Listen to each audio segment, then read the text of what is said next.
It has been nearly 15 years since Lacey Peterson, a mom-to-be from Modesto, California, was reported missing. We are marking 15 years since a murder case that captivated the country, the killing of Lacey Peterson. Her husband, Scott, is on death row for the murder of his wife and their unborn son. There is no DNA. There is no crime scene. There is no murder weapon. There is no eyewitness. And there is no confession. On April 14, 2003, the bodies of Lacey Peterson were found washed up ashore in Richmond, California.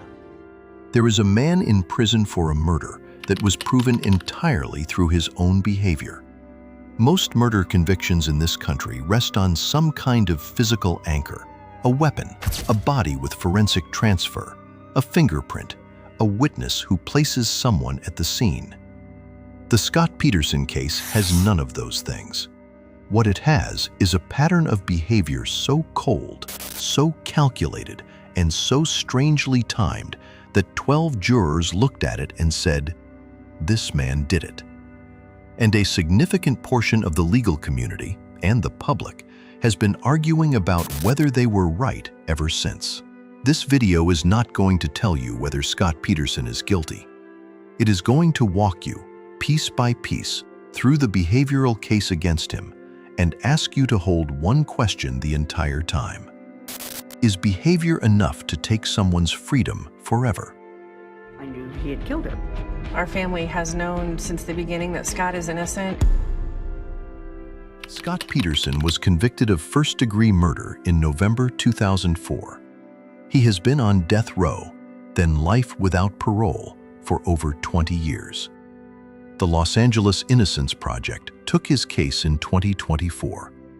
They argue the conviction rested on behavioral inference alone, that investigators anchored to him too early and excluded other leads, and that a man should not spend his life in prison because he acted suspiciously.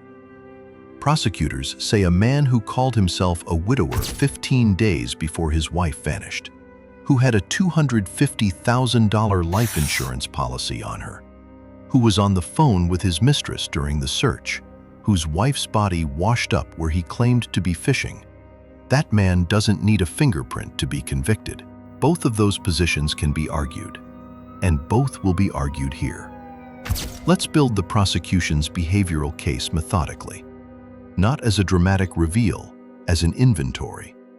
Because the power of this case is in the accumulation. Each piece in isolation means almost nothing. Together, they produced a death sentence. Piece 1, the widower call. On December 9, 2002, 15 days before Lacey's disappearance, Scott met a Fresno massage therapist named Amber Frey. Within weeks, he told her he was a widower, that his wife had died, that this would be his first Christmas without her. On December 9th, Lacey was 8 months pregnant and alive. The bodies are those of Lacey Peterson and her unborn son, missing for almost 4 months. He later claimed he panicked, that he didn't know how to explain a marriage while pursuing an affair. His critics say no one accidentally uses the word widower. It describes a specific legal and emotional state. It describes the future he already had in mind. Piece 2, the $250,000 life insurance policy.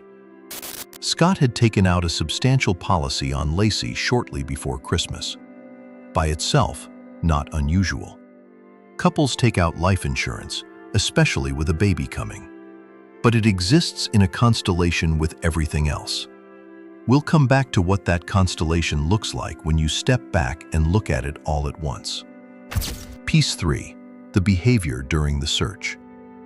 When a spouse goes missing, investigators watch the family member closely.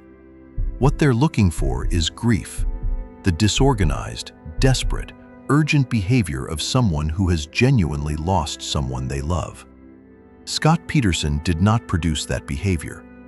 Detectives who met him that first night later testified that he showed no urgency.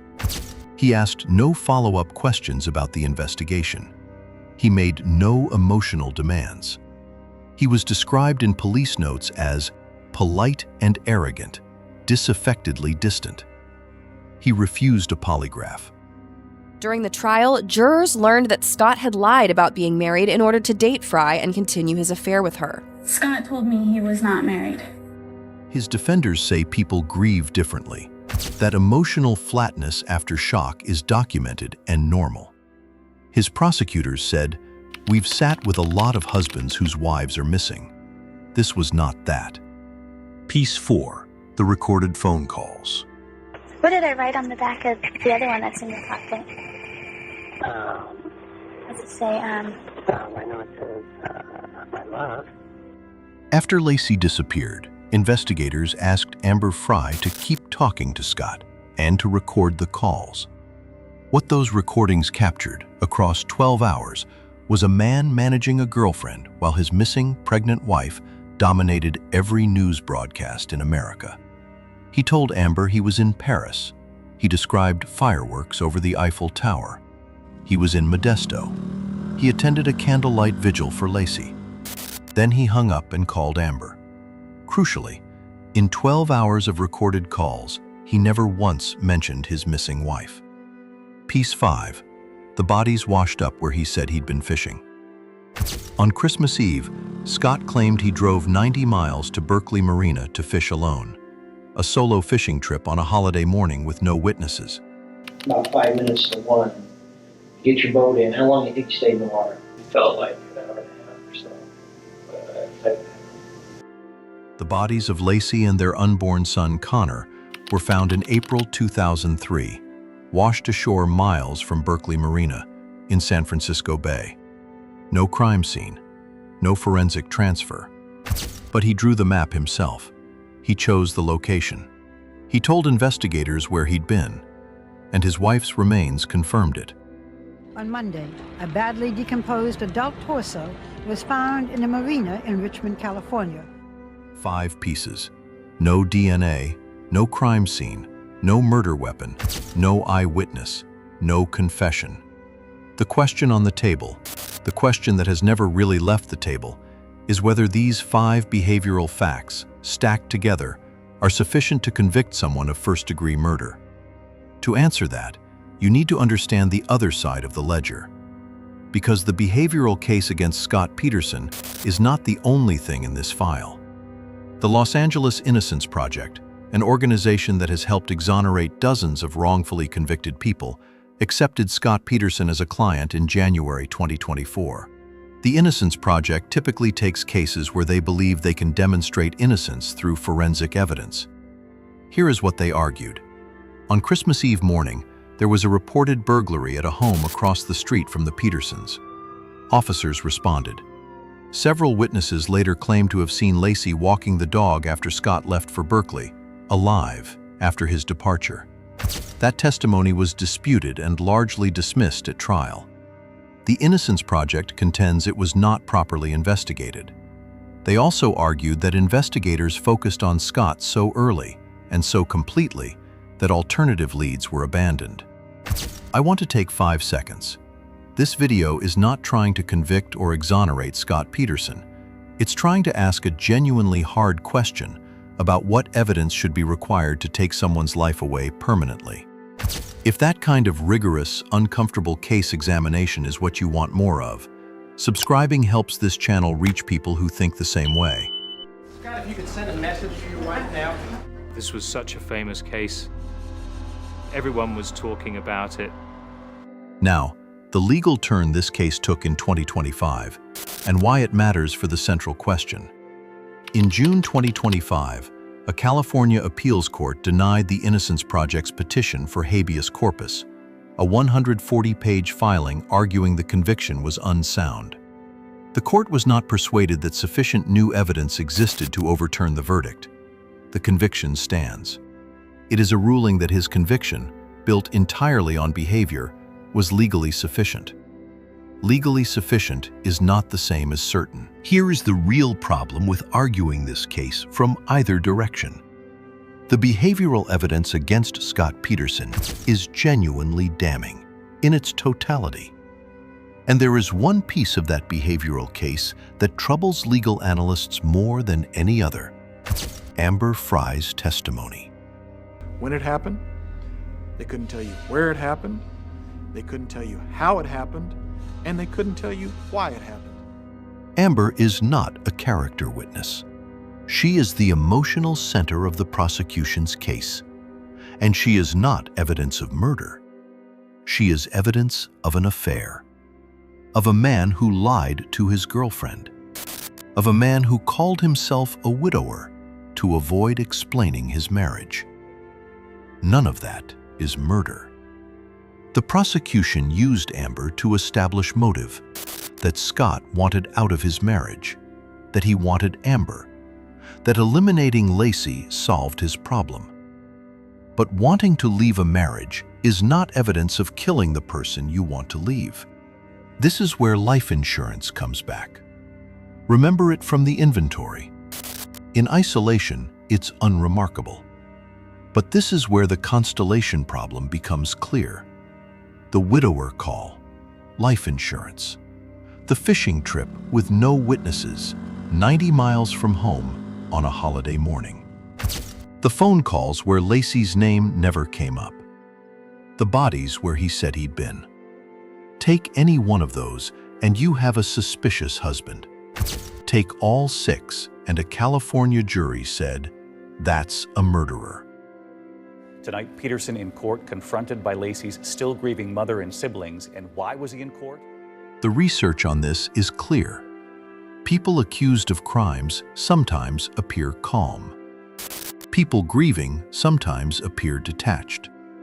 Sometimes a man who fishes alone on Christmas morning is just a man who fishes alone on Christmas morning. The jury decided he was not that man. Whether they were right is a question the legal system has now decided twice, and the public has never stopped asking. The jury in Redwood City deliberated for 19 hours across 7 days before coming back with a verdict on November 12, 2004. The jury foreman, a man named Steve Cardosi, spoke afterward about what tipped the deliberations.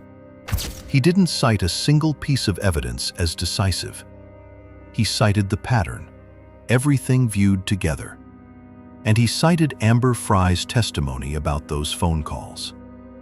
One juror said the calls were the final weight that shifted things, not because they proved murder, but because a man who can make those calls while his wife is missing is a man capable of anything.